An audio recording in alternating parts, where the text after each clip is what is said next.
अस्सलाम वालेकुम students, I am back with the new lesson. आज मैं आपको प्रीवियस फाइनल एग्जाम में दिए गए डायरेक्ट एंड इनडायरेक्ट सेंटेंसेस की प्रैक्टिस करा रहा हूँ। इससे पहले अगर आपने मेरा चैनल सब्सक्राइब नहीं किया तो please subscribe my channel and press the bell icon. So let's start without wasting your time. She said to me, जो पहला सेंटेंस मैंने लिखा है, she said to me tell the truth. तो इसमें हम देखें रिपोर्टेड स्पीच में तो ये एडवाइस की जा रही है, नसीहत की जा रही है, अच्छी बात की जा रही है और ये इम्पेरेटिव है। इम्पेरेटिव में इसमें हम नसीहत करते हैं या ऑर्डर देते हैं या रिक्वेस्ट कर रहे होते हैं। First form of the verb sentence शुरू होते हैं इम्पेरेटिव सेंटेंसेस या फिर डोंट से शुरू होते हैं। तो इसको हम एडवाइज्ड में तब्दील करेंगे। शी एडवाइज्ड,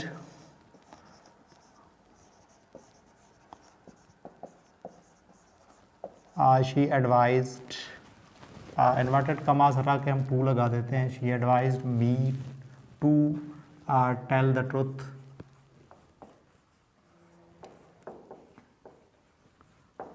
डायरेक्ट सेंटेंस को चेंज करने का सही तरीकाकार ये है कि आप रिपोर्टेड स्पीच में दिए गए सेंटेंस को देखेंगे किस तरह की बात की जा रही है, किस तरह का इस्तेमाल किया जा रहा है। इसमें एक्सक्लेमेटरी है, असर्टिव है, इम्पेरेटिव है, ऑप्टेटिव है, किस तरह की सेंटेंस की बात की जा रही है। तो उसके मुताबिक उसके जो रूल्स हैं, अगर ऑप्टेटिव दिया गया है तो ऑप्टेटिव वाले रूल्स आप इस्तेमाल करें। अगर उसमें इम्पेरेटिव दिया गया तो इम्पेरेटिव वाले जो उसके रूल्स हैं उसको चेंज करने के वही इस्तेमाल करें। अगर इंटेरोगेटिव दिए गए तो इंटेरोगेटिव वाला असूल उस पर लागू करें। तो उसका सही तरीकाकार ये है, पहले आप रिपोर्टेड स्पीच में दिए गए सेंटेंस को देखेंगे किस तरह की बात की जा रही है, किस तरह का इस्तेमाल या किस तरह की उसमें यूजेस है। अगला सेंटेंस है, अगर इसमें सेंटेंस को थोड़ा सा मज़ीद देखें, अगर हम बाज़ ये देखें कि स्टूडेंट इसमें कंफ्यूज हो जाते हैं कि ये इसमें यूनिवर्सल ट्रुथ की बात की जा रही है। यूनिवर्सल ट्रुथ नहीं है, क्योंकि अगर यूनिवर्सल ट्रुथ होता तो उस तरह होता कि ट्रुथ इज़ बिटर। आपने इसमें कंफ्यूज नहीं होना, ये यूनिवर्सल ट्रुथ नहीं है, बल्कि किसी को इस तरह कहा जा रहा है कि सच बोलो। तो आपने इसको समझना है, अपनी तरफ से इसको नहीं जोड़ना कि ये यूनिवर्सल ट्रुथ है। यूनिवर्सल ट्रुथ आपने उनको देखना है कि कौन कौन सी यूनिवर्सल ट्रुथ है, उनके लिए कौन से सेंटेंस और किस तरह के अल्फाज हैं, उसको आपने याद करना है। अगला सेंटेंस है, she said how well she sings. तो इसमें अगर हम देखें तो ये exclamation mark at the end of the sentence हमने इस्तेमाल किया है। इसमें हैरानगी का इजहार कि किसी को देख के कोई हैरान हो रहा है। और ये जो लफ्ज़ हाउ इस्तेमाल किए गए, बाज़ों का हम इसे सवाल पैदा करने के लिए इस्तेमाल करते हैं, मतलब सवाल बनाने के लिए इस्तेमाल करते हैं at the beginning of the sentence. जैसे हम कहते हैं what is your name, how are you, why are you laughing, when do you go to school, where are you going. मतलब इस तरह के अल्फाज, ये जो WH वाले अल्फाज हैं, इनसे हम सवाल बनाते हैं। लेकिन यहाँ पे ये सवाल बनाने के लिए इस्तेमाल नहीं किया गया, बल्कि ये हैरानगी को इज़हार करने के लिए इस्तेमाल किया गया है। और हैरानगी को हैरानगी का इज़हार करने के लिए हम व्हाट इस्तेमाल करते हैं। उसमें हम हाउ, उसके बाद वेल डन, ब्रेवो, ओह, आह। तो इसके मुताबिक हम उसको चेंज करते हैं। मतलब इसमें हम देखेंगे तो किस तरह की बात की जा रही है। इसको हम सेड को एक्सक्लेम्ड विद वंडर में चेंज करेंगे। अगर यहाँ पे गम का इजहार किया जा रहा तो हम सेड को हम एक्सक्लेम्ड विद सारो में तब्दील कर देते।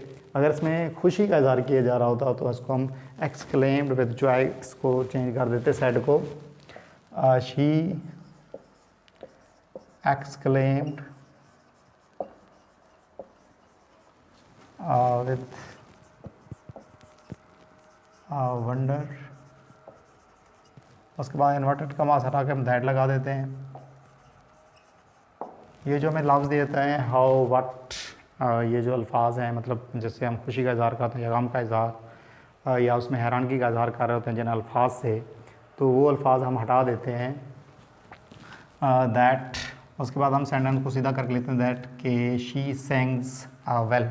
इस तरह से आपको इसको समझना है। तो उसको हम चेंज करें, शी यहाँ पे थर्ड पर्सन है, इसको हम चेंज नहीं करेंगे शी। उसके बाद जो शुरू में टेंस दिया गया था कि पास्ट इंडेफिनिट टेंस, अगला टेंस हम तब्दील करेंगे क्योंकि past tense is always followed by past tense. She sang। अब यहाँ पे क्योंकि प्रेजेंट इंडेफिनिट टेंस दिया गया तो उसको हमने पास्ट इंडेफिनिट टेंस में चेंज कर दिया। She sang very well. Very हम अपनी तरफ से लगा रहे हैं सेंटेंस में, खूबसूरती पैदा करने के लिए।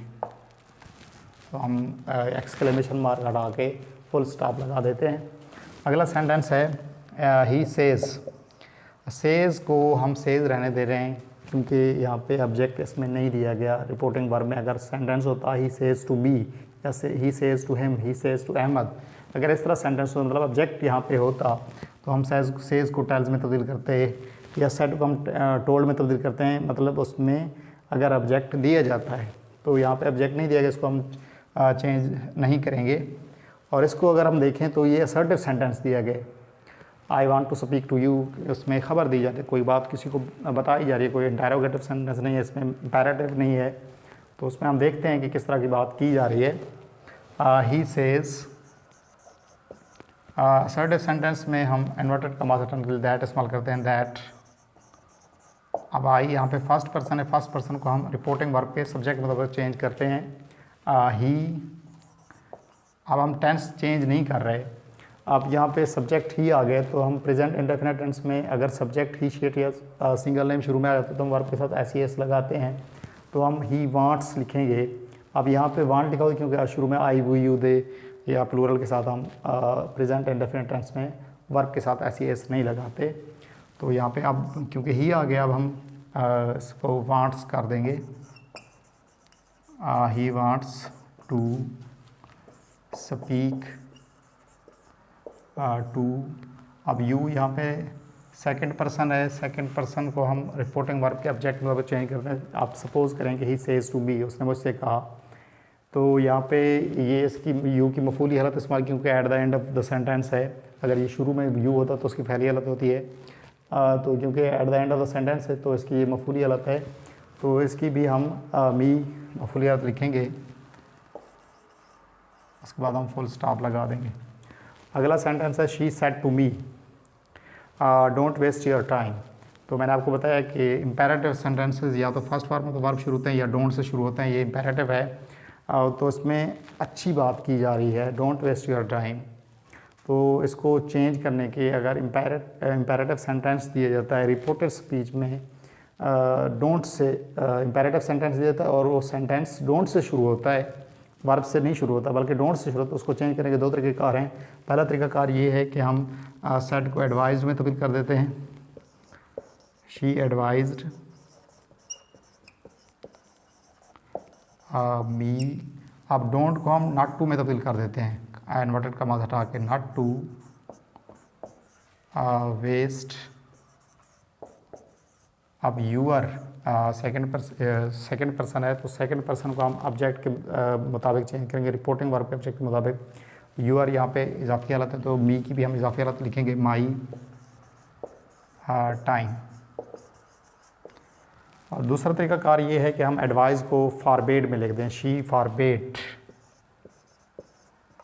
FORBADE, she forbade me. अब हम डोंट नहीं लिखते क्योंकि उसमें फॉरबेड उसके मीनिंग दे रहा है डोंट के, दोबारा उसको हम नहीं लिखते। इन्वर्टेड कॉमास हटा के हम टू लगा देते हैं, टू वेस्ट। बाकी वही जैसे हमने पहले तब्दीली की प्रोनाउन की वैसे हम उसकी करेंगे तब्दीली, don't waste my time, full stop हम लगा देंगे। अगला सेंटेंस है she said may you succeed.